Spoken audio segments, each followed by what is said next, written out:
Moving on. That Duke midget can Devlin. go to hell. Duke Devlin. Okay, I'm awake now. I'm dropping everything. All right, Crossy, you know what to edit in. Edit in Duke's theme for background music, And then put please. me in the side, just like dancing or something.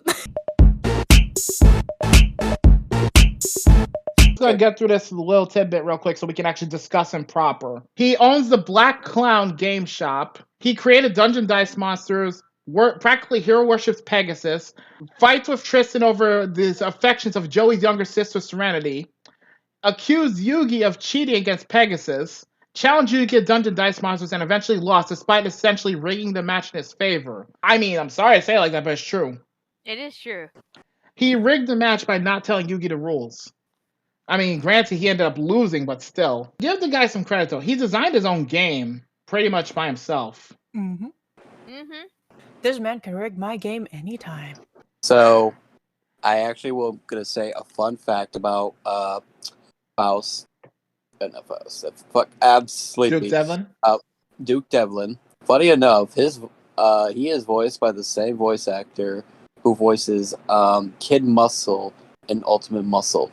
My mother prepared that dinner with all her love. How dare you crush her love into the ground? Jeez, talk about cheesy. I'm not too surprised about that, actually. Mm-hmm. Yep. Like, Duke, I'm gonna be honest, he's not the most, dislikable character. It's just, for most of the series, unless he's, playing a part, he's just there half the time. I mean, Yeah. given points where it's due, he did help take down one of the big five. Oh yeah. Which, let's be honest, they're a bunch of forgettable Yu-Gi-Oh villains. If it weren't for him, he and Serenity would have lost their bodies to the big five. Granted, the sad part is his only real relevance points were literally the Dungeon Dice arc and the Virtual World arc. I mean, yes, Zammy, I'm sorry to say it like that, but it's true. Duke Devlin does not have much, spotlight. It doesn't matter. He has enough spotlight in my imagination. I've gotta get in there! Ay. He Ay, can caramba. stare at me with those emerald eyes as long as he wants. I'ma get the fuck up out of here. This shit, I'm out. Why You am I love not him so much. surprised? Why don't you marry him? I wish I could, Crossy. I wish I could. I mean, let's be honest, though, he was kind of a dick to Yugi, just because of some, misguided anger. Anyways, I think I've said all I could honestly about Duke Devlin. He's not the worst guy in the world, but certainly not the best. I mean, he constantly is bitching with Tristan over Serenity, who, might I add, is... Well, I'm trying to remember. Oh, yeah, she's 13 years old. You're going to jail, asshole! But yeah, other than him jumping the gun at times, Duke is not, like I said, he's an okay dude. So, anything else y'all want to say? Sammy, I know you want to ride him already. Neither of you got anything to say? No, I have nothing to say about Duke. Grassy. What about... Nah, I think Zemmy's overflowing sympathy kind of summed it up. Let me have your babies. Oh, Ladies, I appreciate the compliments, but there's plenty of Duke to go around. Motherfucker. Duke Devlin, honestly, I actually like Duke Devlin's design of coming up with a new version of gaming and all that, to be honest. True that. I'll give you that one. Especially, you gotta be honest, his Dark Side Dimension design actually got an improvement. And I did like his concept idea of doing Dungeon Dice Monsters and all that. I remember playing it on the Game Boy Advance from borrowing my cousin's Game Boy and playing it. It was actually kind of fun. The only thing that pissed me off was my luck with Movement Crest was absolutely god awful. Honestly, though, when it comes to Dungeon Dice Monsters, Zammy might get jealous of me as a kid for it. But I actually had a fucking board game of Dungeon Dice Monsters as a kid. Fuck you. It basically had the dice, the little board pieces, and the little mini monster figures that both Duke had and little Yugi had. It had the Silent Magician, the Twin Swordsman, the Electro Ball, Yoranzo, all of it. Gimme. It is in the storage. It is old. I could not find it if I could, but it was when I was a kid. I had that shit, and I played the shit out of it more than I did play Yu-Gi-Oh! For a bit. Then I went back to the card game because no one plays the Dungeon Dice Monsters with me. Again, it's like the game that looks like Duel Monsters. Uh-huh. So yeah, if Yep. nothing else, Duke pioneered a dice game based off of the game that everyone their mother played in that universe. Honestly, I think that sums up Duke in a nutshell. The last three we have left, Ishizu, Odeon, and let me see here, Kisara. Okay, I'm gonna just sum it up quickly with Ishizu. She's Merrick's older sister. She's in charge of the museum, an expert duelist. She's skilled enough that even Yami Merrick is wary around her. And let's be honest, had it not been for Kaiba screwing the rules, she would have completely destroyed him. Oh yeah. She also owned the Millennium Necklace and has an innate ability to predict the future even without using it. I can see the future. I know this is completely off topic, but goddamn, I wish I were the rules so Kaiba could screw me. Go to horny jail. But yeah, like legitimately, because Shizu may have only had literally one duel on screen. But let's be fair here. Anyone who gives Seto Kaiba a massive run for his money is someone worth respecting. And damn did she ever. I mean, she basically, even with Kaiba basically getting ridiculous advantage, she only needed one more turn to beat Kaiba. Just one. But Kaiba, again, screwed the rules and summoned his blue eyes, overusing Egyptian god card. She literally almost used his own arrogance against him. But yeah, there you go. That's Ishizu in a nutshell. And again, someone that even Merrick is not sure he can outright beat. She badass. I'm trying to think. Ishizu's interesting. I know she's Hazard's waifu. And To be fair, I've never tried to hide that. I predict that you are wet under your pants. Ishizu's interesting, though sometimes she can be kind of bland. She's a mysterious character shrouded in mystery, which is just another way of saying she's boring as all get out. I'd hit it. I blame on the fact that they don't give her like more screen time. Because the sad part is, rivaling Kaiba was not her main purpose. Sadly, it was more because she was supposed to help guide both Seto and the Pharaoh. Because let's be fair, she spent a good chunk of her time trying to convince Kaiba that he needed to help the Pharaoh. You need to help the Pharaoh. Gotta take it, Crossy. Anywho, Mizu, your thoughts on Ishizu? Besides her being bland and not having enough screen time, in her own right, in a way, she can be a badass in a way.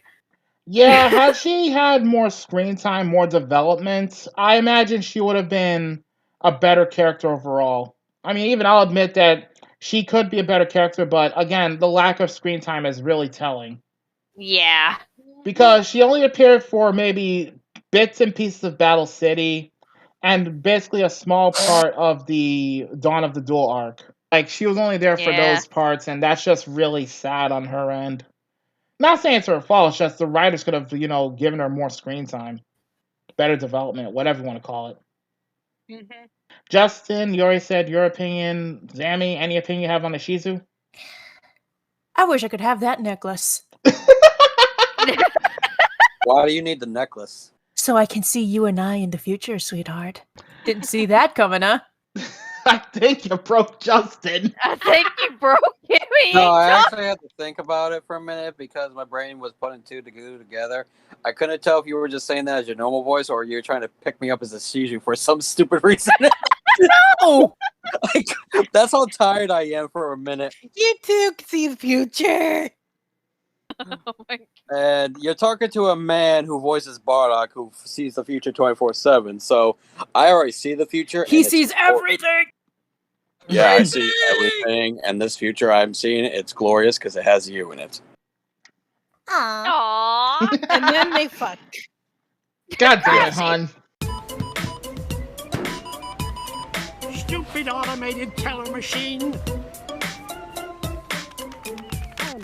Kick her up! Next time on the Boondocks, Huey Freeman takes his sorry-ass neighborhood team up against some badass Chinese bitch-ass. It's the kickball game to end all kickball games. Y'all mean? New Boondocks, next Sunday, 11:30, Adult Swim. Ladies and gentlemen, over the years, Toonami's given you some of the greatest cartoon shows ever made. Now we're proud to present our newest edition, a program about love, honor, sacrifice, revenge, and a whole lot of destruction. Let's get things started. Gundam Fight all set, ready, go! Take this! My love, my anger, and all of my sorrow! You intend to shoot your own brother? Will never be forgiven! G Gundam, premiering next Monday at 5. Only Toonami. Now it's Yu-Gi-Oh! Then it's Codename Kids Next Door. This is Cartoon Network. Anyway, next one is Odeon. Now, he's an interesting character in his own right, but not for reasons that most people would probably think, in my opinion. Backstory is long and simple, long and short. He's adopted into the Ishtar family. He was found as a baby in the desert because apparently America and Ishizu's parents were having trouble having children. So they adopted him, if only because they were originally going to make him heir to the family. But then Ishizu was born and Merrick was born a couple years after. So because of that, Odeon got his title of being the heir of the family ripped away from him. Oops! But here's the thing. He was so loyal to the family that when Merrick was against the idea of having that fucking Pharaoh's secret carved into his back with a knife, Odeon willingly volunteered to take his place. That's loyalty. And there's 3 specific reasons why he's loyal to the Ishtar family, and more specifically to Merrick. Number 1, Merrick's father saw him as more of a servant than an actual heir, sad as it is. 2, Odeon was always trying to keep Merrick's psychotic tendencies in check. And 3, he made a promise to Merrick's mother that he would take care of his siblings if anything happened to her. So his loyalty goes extremely far. And by the way, the little tattoo on his side of his face, I should tell you this now, that was not a tattoo. He literally carved those into his face. Himself? Yes. Oh, jeez. He literally carved those into the side of his face as a sign of his loyalty to the family. And here's the thing, nobody made him do it. He did it willingly. Honestly, I find Odeon very interesting as a character, to be honest. Especially how he legit has that thing on his face just to help his brother. Mm-hmm. And I know he's not really a brother, but I consider him Merrick's He's brother. an adopted brother. Yeah. Like, in all but name, he was an Ishtar. Leave it at that. Well, technically, he's adopted into the family, but still. He was willing to do whatever it took to protect his siblings. He didn't give a damn what it cost him. So like, that is loyalty. He did everything he could to help Merrick and stuff in his special situation. Like I said, he carved all of that himself. And I'm gonna be honest, I don't know if I could honestly do that. Not because of him, like, being squeamish or anything, just, you have to realize the sheer amount of pain he must have been in. And he did it anyway. He literally did every single marking for hours just to do this. So, yeah. So, I have to give credit where credit's due for when it comes to Odeon. Oh, yeah, because... And remember, he was treated like shit for a good chunk of the time he was part of the Ishtar family. Yeah, like, he was treated like a fucking bastard child in a way. And give him credit where it's due as well. He risked. Remember, when Merrick forced him to play the Winged Dragon of Ra as proof that he was the person he was impersonating. While he had his doubts about it, he still went through with it. And as we all should know, if we've watched the series, there's a price to pay when you use a fake Egyptian god card. Infidels! Uh-oh. Thou hast angered the god of trading cards. Now you will never again see the light of day! I mean, to be honest, Odeon could have won if Merrick didn't tell him to use the god card. Let's be honest. Yeah, considering he was kicking the shit out of Joey for almost the entire duel. Oh, yeah.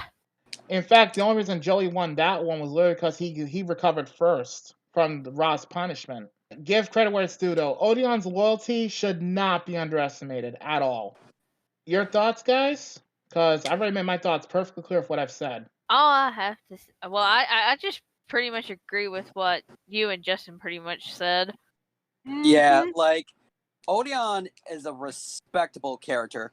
Oh He yeah, really is. he really is. He's definitely a character you have to respect. Especially how that man, after he woke up from a coma, he legitimately made his way back onto the tower, even though he was still recovering, just to help save his master Merrick. Yep. Mm-hmm. If that doesn't show loyalty and close friendship, I don't know what will. That's family right there. That's not just friendship. That's family. Plain and simple. Oh yeah. Y'all covered pretty much everything. Like, who wouldn't want this guy as a fucking friend? I agree with what they said. And keep in mind that Odeon did all this because of a promise he made. Okay, Shoddy. Okay, so Shoddy, the original wielder of the Millennium Key, he was killed roughly 5 years before the series started by Yami Bakura. He owns both the key and the scales, guards ancient Egypt's tombs, and he occasionally appears to warn Yugi of potential danger, and was technically responsible for Pegasus recreating the Shadow Games in the form of duel monsters. Oh, and technically he was a ghost for pretty much the entire series since, Yami Bakura murdered him. So yeah. Shoddy.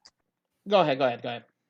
Honestly, all I gotta really say about Shoddy is he's a very interesting person. Technically dead person. Okay, come on now. I know, I'm just saying. I know. But he's an interesting character and stuff for a dead person. Shoddy is a very interesting character in his own regards. He definitely shows some characteristics that I didn't expect to see, you know what I mean? Mm-hmm. Because with his first appearance at the Duelist Kingdom arc and stuff, I was kind of not impressed until I learned a little more about him as I seen him more, and especially in the Dark Side of Dimensions movie. And if you look at season 0, he was a little more vindictive. But Very honestly, vindictive. he's not a bad character at all. I wish they kind of expanded on him a little bit more, but you know what? You take what you can get in this case. Mm-hmm. Yeah. And at least he literally lives to his word on what he wants to do. So there's that. He's an extremely, I guess you want to say, truthful but mysterious person. That's the best I can say about him. You aren't too far from the truth on that one, Hazard. Zammy, Crossy, your thoughts, if any? I mean, Crossy, you have to say something about Shoddy because he literally saved your boy toy. Agami. Mm-hmm. I know. He's a good character. He's a good plot device. And if it weren't for him, we wouldn't have all this huge plot throughout the anime. Let's be fair. Yeah. He did play a major role in all of this. He may have been a background. He may have been a background character, but he did play a huge role if you look at it like from the big picture kind of perspective. Oh yeah. So he's one of those big background characters more than anything. Did I wrap up the notable characters, hun? Because we only have one more, actually. Just one, and that's it's a 2-for-1 actually. Priest Seto and Kisara, since they both tie in together. Okay, so Priest Seto, basically he was a royal priest. He was, unknown to him, he was also the pharaoh's cousin. He had a short-lived relationship with Kisara, who was the owner of the Blue Eyes White Dragon spirits, and was manipulated by his own father to rebelling against the pharaoh. They were originally going to give him a big arc about his betrayal of the pharaoh's court, because he did it out of revenge for Kisara. But because of time constraints, Kazuki Takahashi had to skip over that particular plot point. He was also the original owner of the Millennium Rod, and ironically became the pharaoh of Egypt after his father's attempts to hijack the kingdom backfired. As for Kisara, she owned the Blue Eyes White Dragon Spirit. She was a slave girl and was forced to sacrifice her life to save Seto. And believe it or not, she was also the one thing that kept Priest Seto's moral compass in check. So she was literally the very reason he basically didn't go completely off the deep end like his father. So your thoughts on Seto and Kisara? I kind of like this Seto better because he's much more caring. To be fair, you can't blame him. I know. Guys, remember when I mentioned that Kaiba's obsession with Blue Eyes ran deeper than one thought? Yeah. This is what I meant. In fact, Kazuki Takahashi actually confirmed this. And when you think about it, Seto Kisara's relationship could have gone much further had, things not played out the way they did. Oh yeah. They would have had babies. Possibly. And to be honest, remember, one of the reasons Kisara was treated so badly by most of Egypt was literally because of her looks. Because when you look at the Egyptians in ancient Egypt and Yu-Gi-Oh, they were basically tan-skinned and dark-haired for the most part. But when you look at Kisara and she looks so completely different from them, she was like they accused her of being, an evil foreigner, and they treated her really badly. And the sad part is, Priest Seto is one of the few people who actually cared about her and, protected her. So their relationship, again, she was. And here's the thing: with all the shit she dealt with, I'm surprised she didn't go evil. To be Honestly, honest, I don't got much to say, but they are very interesting, both of them. Oh yeah, they are. And as for Priest Seto, I imagine if it weren't for her, if it weren't for Kisara, let's be honest, Seto would have probably been, I'm gonna be honest, probably an even bigger asshole than Seto Kaiba himself. For all we know, Zor could have made like Priest Seto his puppet. I mean, I hate to say it like that, but that's a very distinct possibility. I mean, it makes sense. All this makes sense.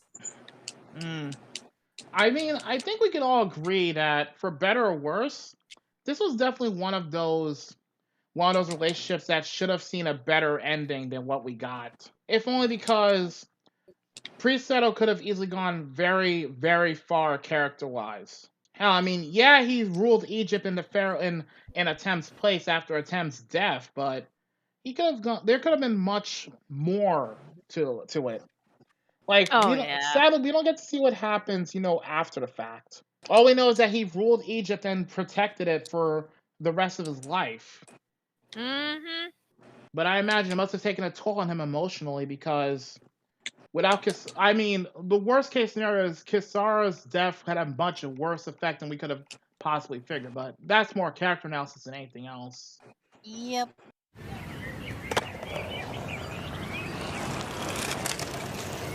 Welcome to the world-famous School of Lucha. Remember, no biting, no kicking, no gum chewing, and no bouncing in the halls! Lucha! Bring it on! A brand new series this Saturday at 10:30, 9:30 Central and Pacific on Kids WB. Deep in the drifting sands of Egypt, an ancient enemy is awakened. It's called Anubis, the Egyptian lord of the dead. Yugi's alter ego holds the key to victory. I will not let your evil plan come to pass. But can he rely on the Pharaoh one more time?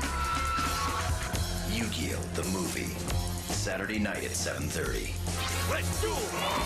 It's duel or die. Only Toonami. Now it's Yu-Gi-Oh! Then it's Codename Kids Next Door. This is Cartoon Network. So I think we talked about all the characters we need to talk about. Pretty much. Any favorite arcs or whatever? Because there's a lot of episodes to go through as is. Well, yeah, I got plenty of questions to ask for all of us. So basically, all I have to ask is, first question, out of all the arcs we have, what is everyone's favorite? And it doesn't matter if we're all the same. Just I'm just curious. Waking the Dragons for me. Waking the Dragons and Battle City. Okay. I'm gonna be honest. I'm gonna have to agree with Crossy on that. Mostly those two arcs because that's where a lot of the character development really exploded for me. Especially with certain duels, like particular. With Battle City, it would have to be when Yugi had to face off against Joey. That was one hell of a duel, let's be honest. I have to point out how in Waking the Dragons, it had to be when Kaiba basically was forced to become a better person throughout the arc, whether he wanted to admit it or not. Yeah, I have to agree with those. Yeah. Statements a lot. They showed a lot of things. Battle City and Awakening the Dragons had a lot of connections together in a way, and it was very interesting to watch them both. And Zami, what would be your favorite, I guess you want to say, arc? Battle City. That's fair. That is fair. I mean, I think a Yeah. lot of us have Battle City as a favorite. Yeah, the only one I want to add to the favorites is I like Battle City Wicked Dragons, but I also like the Ceremony one too. That is a good I don't one. blame you. That's a good one. That's a very good one, so I can't fault you on that. If I had to pick favorite characters, hard to say. Like, okay, before we even go to characters? Well, hang on. Let me ask the questions first, asshole. That's my job. I know. I said, yeah, but then wait a second. I'm overstepping a bit. Yeah. So, we can include the non-canon ones if we want to, but anyone's least favorite arc? I'm gonna be honest, and don't hold this against me, but Duelist Kingdom, because I felt like they could have fleshed out the characters better. Don't get me wrong, I like Duelist Kingdom for what it was supposed to set up, but at the same time, I didn't care for it with mostly because of certain like characters or episodes. Like for example, Bandit Keith, he's an asshole.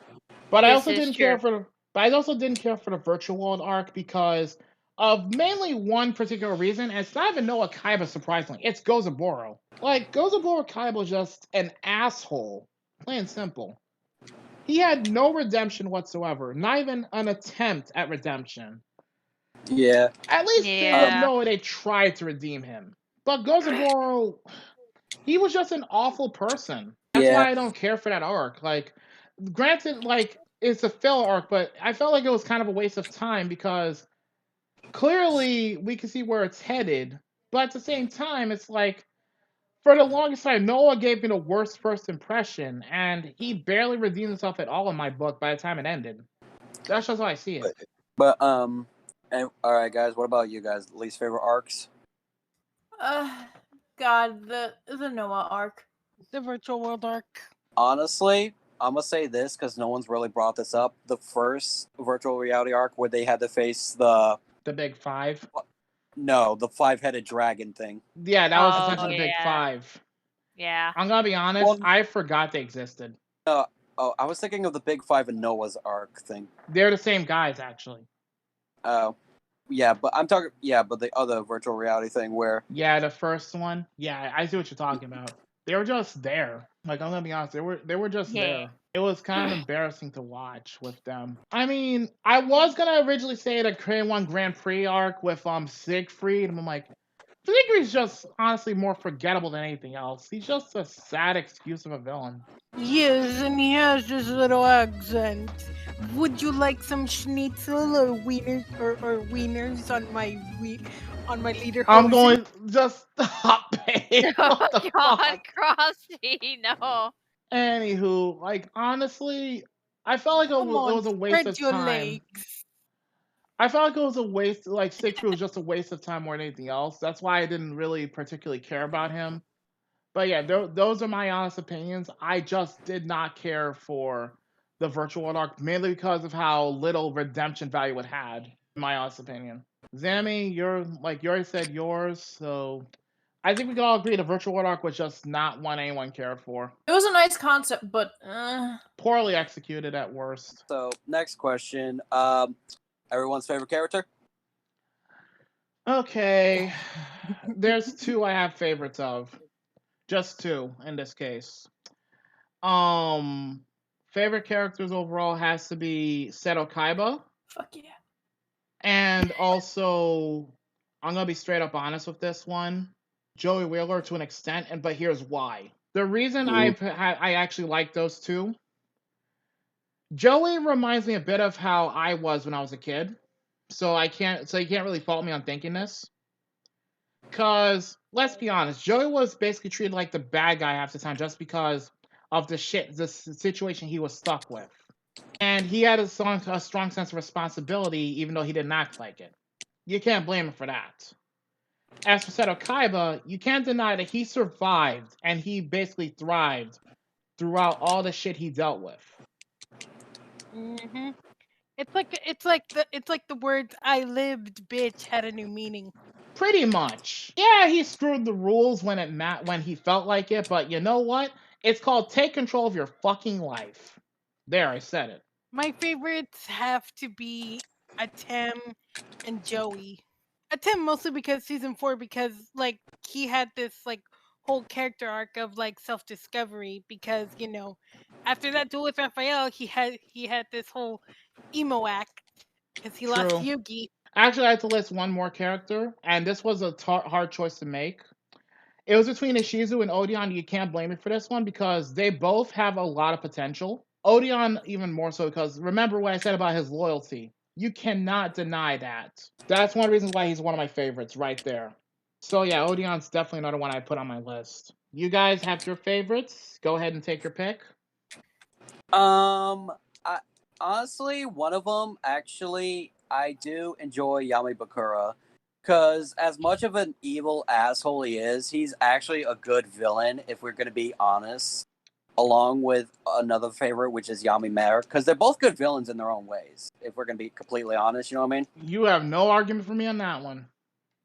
Even though they have this psychoticness and stuff, most times when it comes to certain villains, there's always the villains you see is either the brute force type or the evil genius type, or one of my personal favorites, the psychotic evil bastards. You know what I mean? That Again, you ain't have no afraid to complaints with me on murder. that one. Like, you have literally no complaints with me on that one. I can honestly see where you come from with that, if I'll be completely honest. Like I said, with Yami Bakura, I see where you're coming from with that. While I don't particularly have him as a favorite character, I see where you're getting at. Like it or not, Yami Bakura is an effective villain. All right, so ladies, Also I just want to say for protagonist type, I do like I would do like Yami Yugi and Kaiba because they're both skilled duelists. Fair point. Zammy, your favorites? Oh my god, if it isn't painfully fucking obvious. I know Kaiba's one of them, and so is Duke Devlin. Yeah. Any others? Yeah, any others at all? Fucking Kaiba. And Duke. God. I mean, I don't blame you. I mean, Duke has potential as a character. I had another character, but fuck, it left my mind because Who is you it? mentioned. I forgot.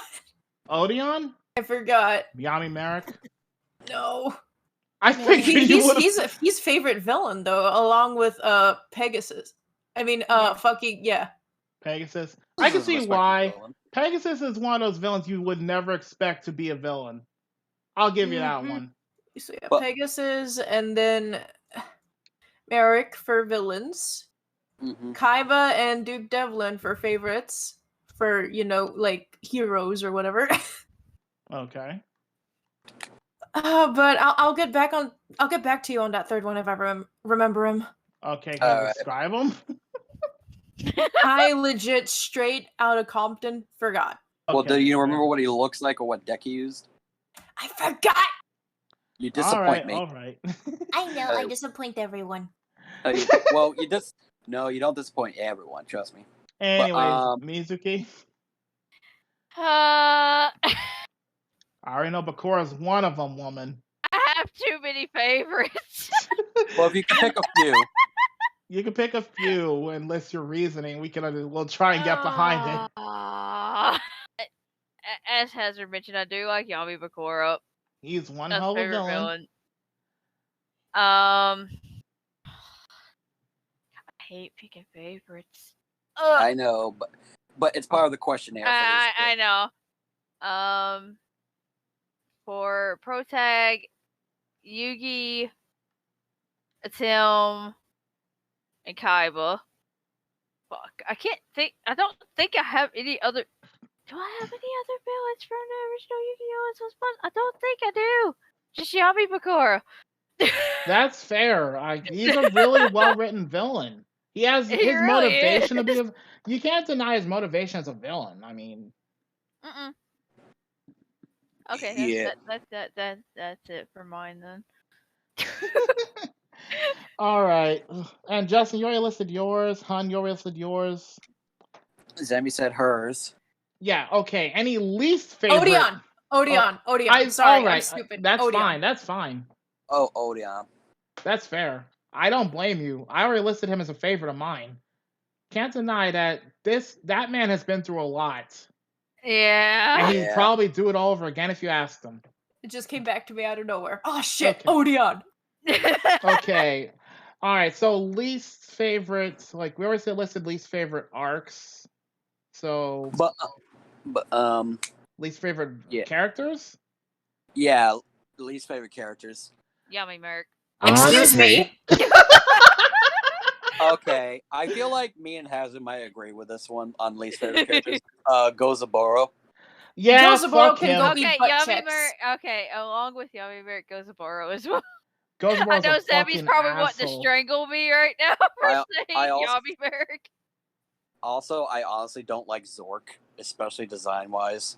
He has a rather large dragon penis. Seriously? I mean, we get it. He has a dragon for a penis. Yeah, that was bothering me. And yeah, but that's what happens. We have a fever dream, apparently. And no, I'm not kidding. It was literally a result of a fever dream. You smoked all of it, didn't you? I mean, what are you talking about? There are tons of people here.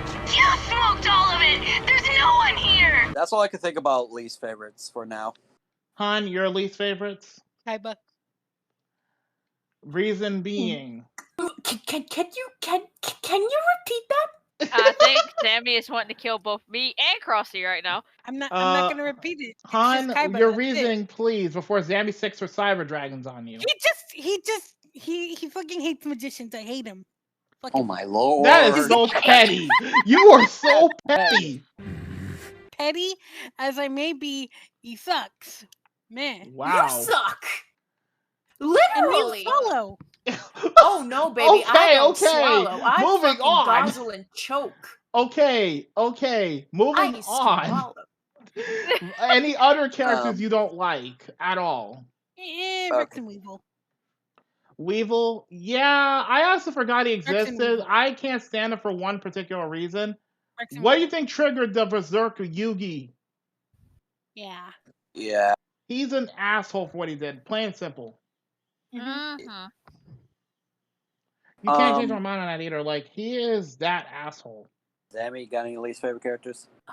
Gozaboro can go eat butt checks. There we go. Gross.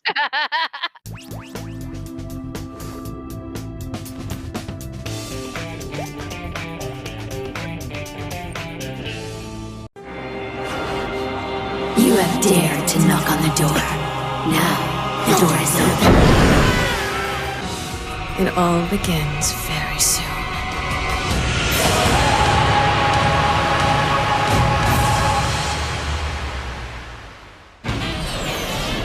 Four cowboys, four bounty hunters, four hearts, four notes.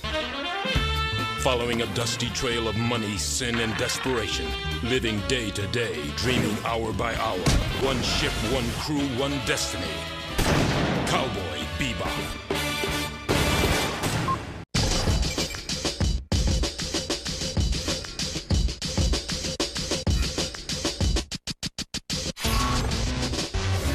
So I think it's time for some surprise questions that I haven't even told Hazard about. Oh dear. All right.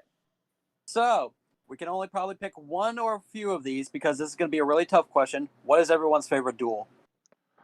Oh, I hate you for that question, fucking I got bitch. mine. All right, Sammy, since you got yours, you go first. Remember the twins and they were up in the tower and Yugi and Kaiba had to fight them together? I love that one. Oh, the tag duel. Yeah, bro. tag Okay, duel, I can't yeah. blame you for that one. I that love was that a one. good duel. That was a good duel. Okay, this one's a tough call to make and with good reason, because it's a toss-up for me between the ceremonial duel, the Joey versus Valen duel, because that was really good, despite the ridiculousness. This hand of mine glows with an awesome power! Its burning grip tells me to defeat you! Take this! My love, my anger, and all of my sorrow! Shining Finger Sword! Like, in my opinion, that was a good duel. And I also have to point out the duel with the duel between Darts and versus Kaiba and Yugi, because those were all pretty well written duels despite the sheer ridiculousness of those duels. Like, let's be fair here. Well, that and one other I just remembered, the duel between Yugi and Kaiba at Battle City. That is a good one. Those are really hard choices to make, but if I absolutely had to pick one, it had to be, again, I'd have to narrow it down even further to literally Valen versus Joey and Kaiba versus Yugi at Battle City, because those were very well written. And it showed their rivalry to the utmost extreme in both cases. Mm-hmm. Say what you will about either one, but they really showed their rivalry to the fullest. All right. Crossy, Mizu, do you have one? I technically have two. All right, let's hear it. The ceremonial duel, and then when Yugi has to duel Yami Bakura. Understandable given the circumstances. Crossy, what about you? I kind of like the duel between Yugi and Joey in Duelist Kingdom and Yugi and Joey in Battle City. Honestly, I have to agree with you on the Battle City one and the Duelist Kingdom. Battle City one made me cry. Honestly, if I had to say one of my favorite duels, I personally enjoyed this. It was definitely the Yugi versus Raphael. Definitely the second one, though. Understandable. That was a heavy duel.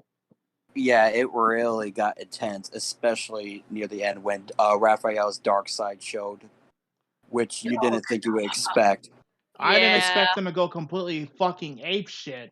I have a few others. I did enjoy the Joey versus Merrick duel. It was so good. I was just like, I would have given it a better score, but it's just the ending was just so disappointing. It hurt me. You know what I mean? I didn't really. I'm not saying I hate the ending of it or anything because it ended how I should have expected it, but I just would have. I would have been so happy if Joey won that duel. You know what I mean? He deserved better. Plain and simple. Yeah, he really deserved that win. Because he went through hell and back 3 times over throughout Battle City, and for what? Like the fuck? He worked so hard to get where he was, and just that just kind of killed him. You know what I mean? That was a kick in the dick. Yeah. I still love the fight. It was a great duel on both sides, nonetheless. All right. So everyone's got that out of the way. So you ready for the next tough question? And y'all can only pick one. Wait, did Sammy put her favorites or? I think she did. Yeah, she did. What? Okay. You already put your favorite duels up, right, hon? Yeah, the twins and the tower and yeah. Okay, I'll try to remember. Okay, so I got one more.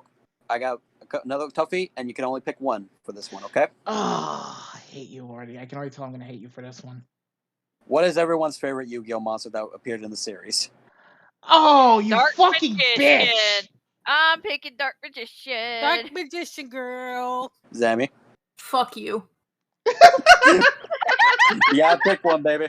Fuck you. If I have to be completely honest, Buster Blader. Honestly, mine is Dark Paladin. So you're on. I was with.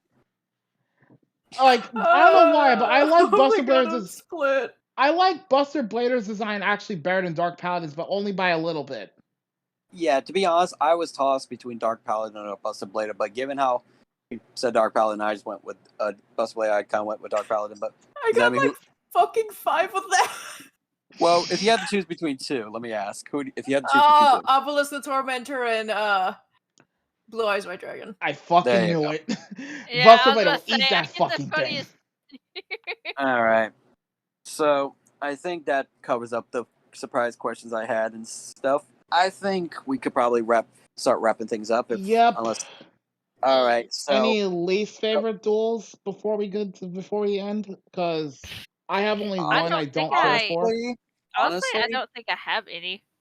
Probably the ones with Rex and Weevil in them. My least favorite one.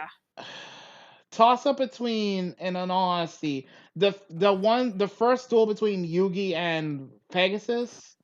Also, I also hated the battle with Bandicoot in them. Yeah, those are the ones I didn't care for. Because they were just a waste of time more than anything else to me.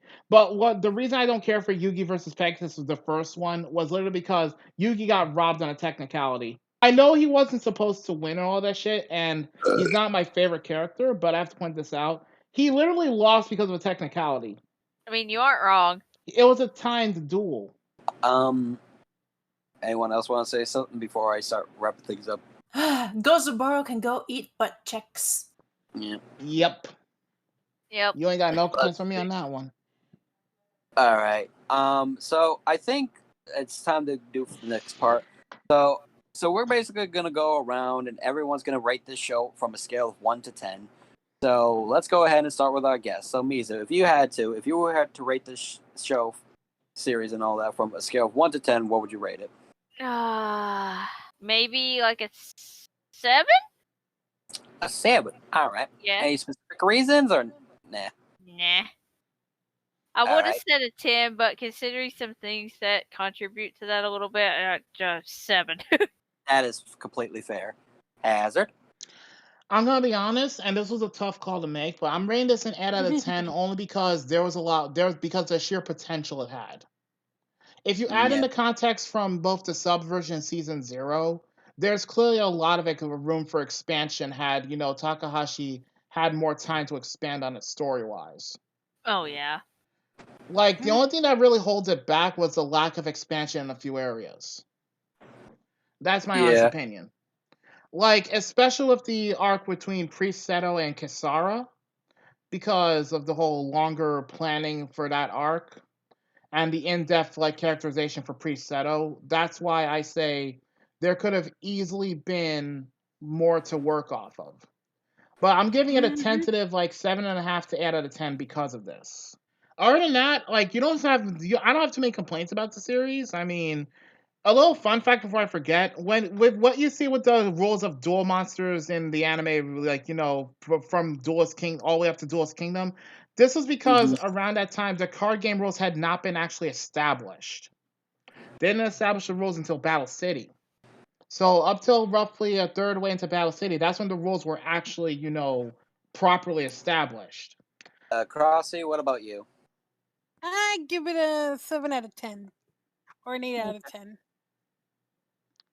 Any reasons or nah? Or mostly similar to Hazards? Similar to Hazards. Fair. Zambi, again, what about room you? for growth. That's all I can say. 8 out of 10. Some characters could have had more expansion, especially the Kisara and Priest Seto shit. I would have really loved to see that if only the author had more time. Mm-hmm. Not only that, but they could have expanded a little more on Joey's story a bit, because we got to see plenty of Kaiba and Yugi's, but we barely compared to them, we don't really see much on Joey. There are some characters that need to work. So if I have to be honest, to me it's a 7 out of 10 because like you guys, there is so much things that could be worked on and things. I'm not saying it was a great, there was great moments and everything, but there was some stuff that could be more filled in a way, I guess, you know what I mean? Yep. And maybe, I don't know, maybe it's just biased opinion to me, but maybe the filler arcs could be a tad better if they were going to go for filler stuff, because I know it's unavoidable. Anime is going to have that filler type arc stuff, you know what I mean? I will give them points for characterization. That's why I didn't give it a lower score. The characterization was pretty good in a lot of places. Like, Pegasus, he's supposed to be this eccentric flamboyant person, for example, so that's why I like the characterization. So I don't have any major complaints about that. It's just certain characters we could have done without long term, like Weevil and Rex. Yeah, it's really a toss up between 7 or 8, so I might have changed it to 7.5, but I'm not too sure. It's just one of those things I'm not too sure, you know what I mean? Mm-hmm. Like I said, I gave it a tentative 8 literally because there's room for growth. That's why. Yeah. It's not perfect. It's a great series, but it's not perfect. So, I believe this leaves off to our... It does set the standard pretty high. So, there's that. Mm-hmm. And speaking of standard, I think it's time to ask our final question of this thing. Does it still hold up? Basically, when I asked this question, when it first came out, and you have to ask yourself, does it still hold up for today, for so long? And honestly, I think I could say for all of us, yeah, it really does. It still holds up, even back then to 2021. It really still holds up to this day. I actually remember us watching it together, when we first started to get together. It's like, Jesus, this shit's so old and it still holds up. Yeah, first we started watching 5Ds, and then we just randomly started watching Yu-Gi-Oh! And at the Battle City arc parts, and we just literally just started to go right in, you know? Mm-hmm. Either way, it holds up because the animation, the dueling, the voice acting, and it still holds up. And it's got an interesting story parts to it as well, you know? Mm-hmm. Here. Like, I can't really say I have too many complaints when it came to Yu-Gi-Oh! Because it really just went in on certain parts, especially with the duels. You know what I mean? Especially with certain like plot critical ones too. But like here's the thing, when we come back to favorite duels, which I hate you for that question by the way. I wanted to pick the ceremonial duel, but I'm like, no, but then I had to stop and think about it. But then I had to stop and think, wait a second, but what about, the sheer intensity? Because don't get me wrong, the ceremonial duel is intense as fuck. Oh yes, absolutely. Because no one really knew who was gonna win there. I mean, that's the thing, though. It was kind of predictable how it would end between Yugi and the Pharaoh at the end, but when it came to Kaiba versus Yugi at Battle City, you only had maybe an educated guess who'd win. I mean, for all we know, plot twist, it could have been Kaiba winning and going up against Merrick or Joey in the finals. Because, again, the sheer intensity, it got to the point where even the God cards wasn't enough to satisfy their rivalry. I think that's a good wrapping point. So, I hope you guys enjoyed this episode of Retro Warriors. And we'd like to thank our special guest Mizu for joining us. Yes, no Mizuki problem. Ravendale. Yes, be sure to subscribe to Mizuki Ravendale. We'll leave a link to her channel in the description. And is there anything you want us to say? Well, pretty much if you guys do go check out my channel, it's not obligatory to, but if you do, you'll mostly see that I do character voices, and I'm doing 3 Let's Plays right now. And also kind of started a series on suggestion of my boyfriend, which is the Chibi Foxy that people are really starting to like a lot. Chibi Foxy Foof, the bringer of death. I the bringer of death. Yeah, and also a royal tsundere at times. No. He's very adorable about it. Yeah. Okay, well, this is the Retro Goddess, I guess. Signing out. Hopefully you guys enjoyed, and I'm sorry for my over excessive thirst. No, you're not. Okay, maybe I'm not sorry, but And this has been your favorite and lovely wild card. I hope you guys enjoyed this little review, even though it's gonna be lengthy as fuck. But honestly, just put it to like half-hour chunks. We'll still have a fuck ton of content left. Yeah, but yeah, I hope you guys enjoyed. Like, comment, subscribe, and yeah, see you guys soon. This is Hazard of Chaos, sarcastic researcher and chaotic artist. And if you annoy me, I will end your sorry existence. Anyway, hope you guys enjoyed this review. We had fun with this. Hopefully you did as well, and hopefully you're a little more enlightened on this series. Not much else to say beyond that, but don't just take our word for it. Go ahead, check it out whenever if you feel like it. Real quick, don't worry, guys. We're still trying to find his lab. Oh, for fuck's sake! I hope you guys enjoyed. Be sure to like, this is your retro leader of this whole team and things. And we hope you enjoyed. And leave comments down below if you want to answer any of the questions I asked earlier. And tell us what you guys think of Yu-Gi-Oh! And stuff. And we shall see you all next time for Retro Warriors. Say bye, everybody. Bye. Later, peeps. Sayonara. Alonze. It was supposed to be a game. But once I solved the Millennium Puzzle, everything changed. An ancient magic brought this game and its monsters to life. But now, do I control the magic, or does the magic control me? Yu-Gi-Oh! Premieres Saturday, September 15th on Kids WB. Excuse me, everyone, I have a brief announcement to make. Jesus was black, Ronald Reagan was the devil, and the government is lying about 9/11. Thank you for your time, and good night. For the next time on Retro Warriors.